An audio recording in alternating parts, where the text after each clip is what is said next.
उत्तर प्रदेश के एक छोटे से गांव भैरवपुर में एक बहुत पुराना कुआं था। वह कुआं गांव के बाहर घने जंगलों के बीच बना हुआ था।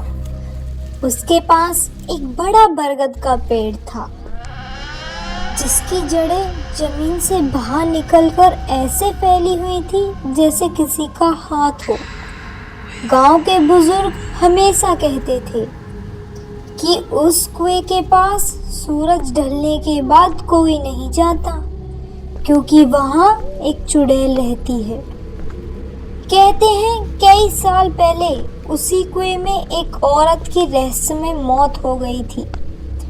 उस दिन के बाद से रात में वहां से रोने की आवाज आने लगी। कभी कभी किसी को कुएं के पास खड़ी एक सफेद साड़ी में औरत भी दिखाई देती थी।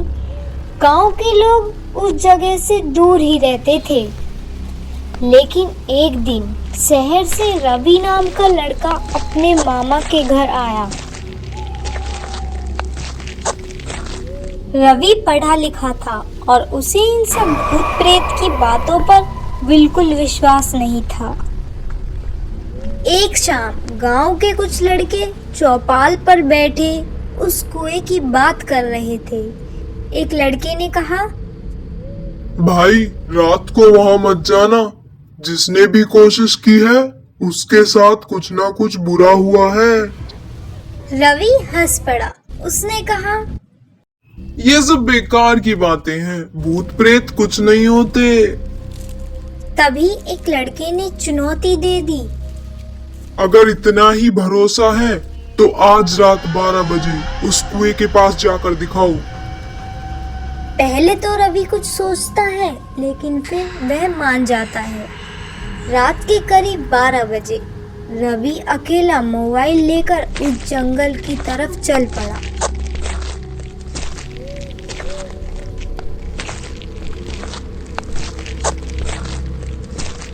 जंगल में घुसते ही चारों तरफ अजीब सा सन्नाटा था।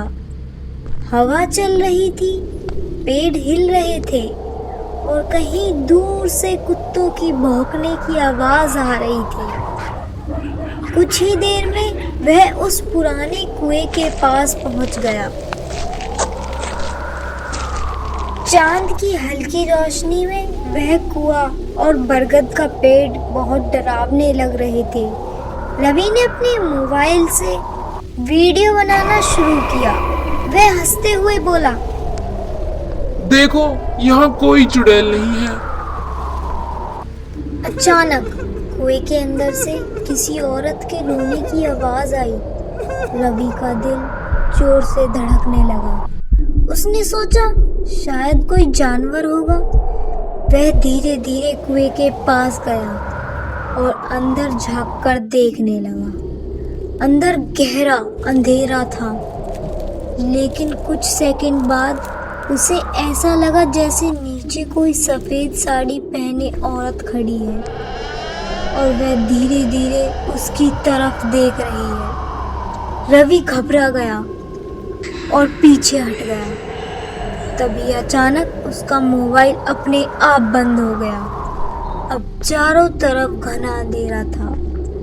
तभी उसके पीछे से किसी ने बहुत धीमी आवाज में कहा, इतनी रात को यहाँ क्यों आए हो? रवि का शरीर ठंडा पड़ गया। वह धीरे धीरे पीछे मुड़ा। उसने देखा एक औरत उसके पीछे खड़ी थी। उसके लंबे बाल उसके चेहरे को ढक रहे थे और उसके पैर उल्टे थे। रवि डर के मारे भागने लगा, लेकिन जैसे ही वह पीछे मुड़ा, वह औरत उसके ठीक सामने खड़ी थी। अब उसका चेहरा साफ दिखाई दे रहा था। उसकी आंखें लाल थीं और उसके चेहरे पर एक डरावनी मुस्कान थी। वह धीरे धीरे बोली, तुम्हें यहाँ नहीं आना चाहिए था। रवि चीखते हुए भागने लगा, लेकिन अचानक उसे लगा जैसे किसी ने उसके पैर पकड़ लिए हो। वो भागना चाहता था, पर वह भाग नहीं पा रहा था। रवि खुद ही कुएं की तरफ खिंचा चला जा रहा था। रवि पूरी ताकत से चिल्लाया, बचाओ बचाओ। लेकिन जंगल में उसकी आवाज सुनने वाला कोई नहीं था। कुछ ही सेकंड में वह कुएं के अंदर खींच लिया गया और फिर सब कुछ शांत हो गया, जैसे कुछ हुआ ही ना हो। सब कुछ शांत, पेड़ हिलना बंद हो गई। अगली सुबह गांव के कुछ लोग वहां पहुंचे। उन्हें कुएं के पास रवि का मोबाइल और उसके जूते मिले, लेकिन रवि कहीं नहीं मिला। उस दिन के बाद से लोग कहते हैं कि रात में अगर कोई उस कुएं के पास जाए तो उसे दो लोगों के रोने की आवाज सुनाई देती है। एक आवाज उस औरत की होती है और दूसरी रवि की। और कभी कभी कुएं के अंदर से कोई आवाज देता है, कोई है, मुझे बाहर निकालो। लेकिन गांव वाले जानते हैं अगर किसी ने जवाब दिया तो अगला शिकार वही होगा, लेकिन कोई चाहते हुए भी कुछ नहीं कर पाता। रवि के गायब होने के बाद भैरवपुर गांव में डर और भी बढ़ गया था। अब लोग उस कुएं के पास दिन में भी जाने से डरते थे। कुछ महीने बाद शहर से एक लड़की रिया अपने पुराने घर वापस आई। रिया बचपन में इसी गांव में रहती थी, लेकिन पढ़ाई के लिए शहर चली गई थी। जब वह गांव पहुंची तो लोगों के चेहरों पर अजीब सा डर था। एक शाम रिया चौपाल पर बैठी थी, तभी गांव के बुजुर्ग ने उसे रवि के साथ हुई घटना की पुरानी कहानी सुनाई।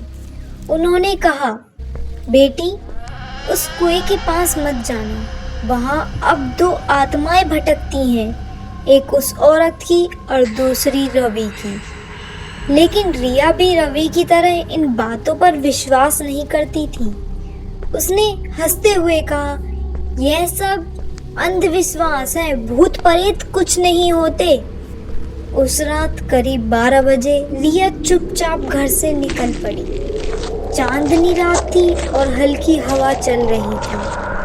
जंगल के बीच खड़ा वही पुराना कुआं आज भी उतना ही डरावना लग रहा था। रिया धीरे धीरे उसके पास पहुंची और अंदर झांककर देखने लगी। अचानक कुएं के अंदर से किसी के रोने की आवाज आने लगी। रिया का दिल तेज धड़कने लगा। तभी कुएं के अंदर से दो परछाई ऊपर की तरफ बढ़ती दिखाई दी। एक सफेद साड़ी वाली औरत और दूसरी रवि की आकृति। अचानक रिया को महसूस हुआ किसी ने उसे पकड़ने की कोशिश की। रिया डर के मारे चीख पड़ी और पूरी ताकत से भागने लगी। भागते भागते वह किसी तरह गांव पहुंच गई। अगली सुबह रिया ने तय किया कि इस रहस्य को खत्म करना होगा। गांव वालों ने उसे एक तांत्रिक बाबा के बारे में बताया, जो पास के जंगल में रहते थे। रिया तुरंत उनके पास पहुंची।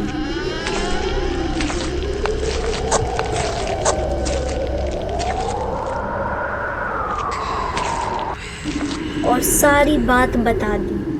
तांत्रिक बाबा कुछ देर ध्यान में बैठे रहे।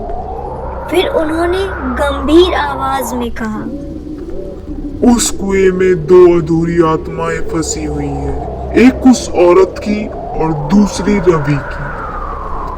जब तक उनके शरीर की बाकी चीजें वही हैं, उनकी आत्मा भटकती रहेगी। रिया ने घबराकर पूछा, तो उनका अंत कैसे होगा बाबा? तांत्रिक बाबा बोले, आज रात उस कुएं में तेल डालकर आग लगा दो। जब आग का धुआं अंदर भरेगा तो जो भी आवेश है वो जल जाएगा, तब उनकी आत्मा को मुक्ति मिल जाएगी। उस रात रिया कुछ गांव वालों के साथ फिर उस कुएं के पास गई। सबके हाथों में तेल के डिब्बे और मशाले थी।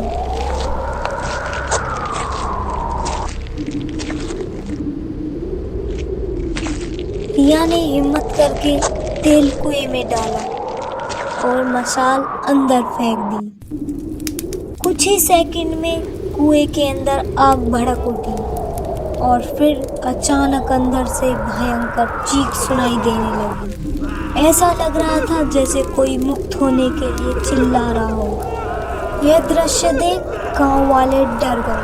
थोड़ी देर बाद सब कुछ शांत हो गया, हवा भी रुक गई और कुएं के पास का माहौल अचानक सामान्य हो गया। तांत्रिक बाबा ने कहा, अब उनकी आत्मा को शांति मिल गई है।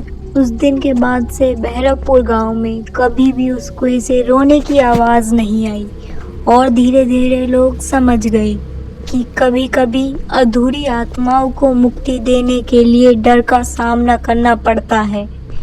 और इसी के साथ कुएं की चुड़ैल की कहानी हमेशा के लिए खत्म हो गई।